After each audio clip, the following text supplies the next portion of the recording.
Bonjour et bienvenue à Adventureland. Avez-vous déjà remarqué qu'à certains endroits du parc, vous passez d'une atmosphère à une autre sans vous en rendre compte, très naturellement? Eh bien aujourd'hui, je vous révèle l'art de faire des transitions sans en avoir l'air.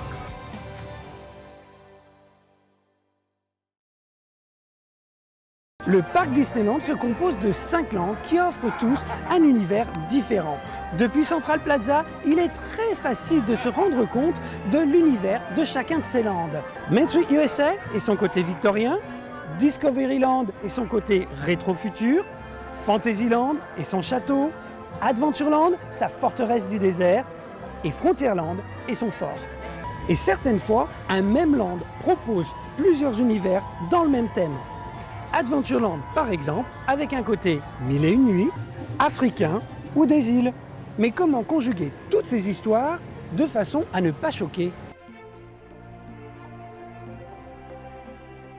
À Adventureland Bazaar, par exemple, d'un côté, vous êtes dans la cité mythique d'Agrabah, et de l'autre côté, vous êtes quelque part sur le continent africain. Eh bien, l'utilisation de couleurs similaires aide à unifier la vision. Pourtant, quand on s'attarde sur les détails, comme les fenêtres par exemple, on remarque bien la différence entre l'Afrique et les Mille et une nuits.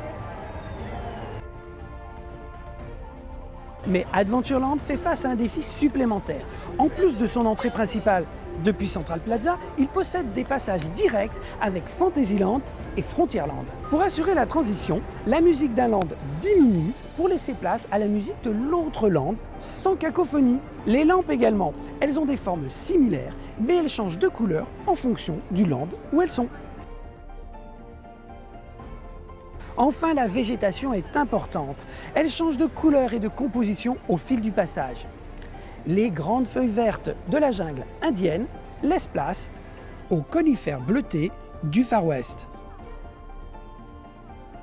Pour passer de Adventureland à Fantasyland, la transition se fait par l'architecture grâce à des univers nautiques. Regardez comment l'univers des pirates fait la liaison entre Pirates of the Caribbean et Peter Pan's Flight. De ce côté, c'est l'histoire de Pinocchio qui est commune aux deux landes. Elle commence ici à Fantasyland, au chalet de la marionnette, avec le charmant village où habite Geppetto. À l'intérieur, on retrouve cette idée de petit village et l'histoire de Pinocchio est racontée sur les fresques murales. L'architecture du restaurant suit la logique de l'histoire. Ici, on arrive au moment où Geppetto a quitté le petit village et a été avalé par Monstro la baleine.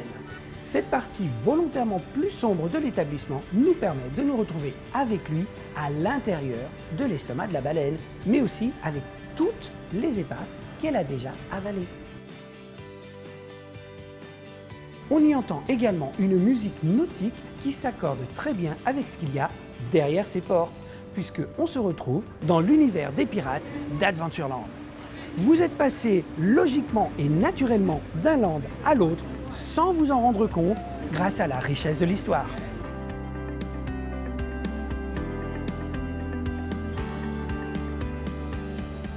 Sans transition, changement de décor pour le prochain épisode. Voici le traditionnel indice de Mathieu. Merci de votre fidélité et à bientôt.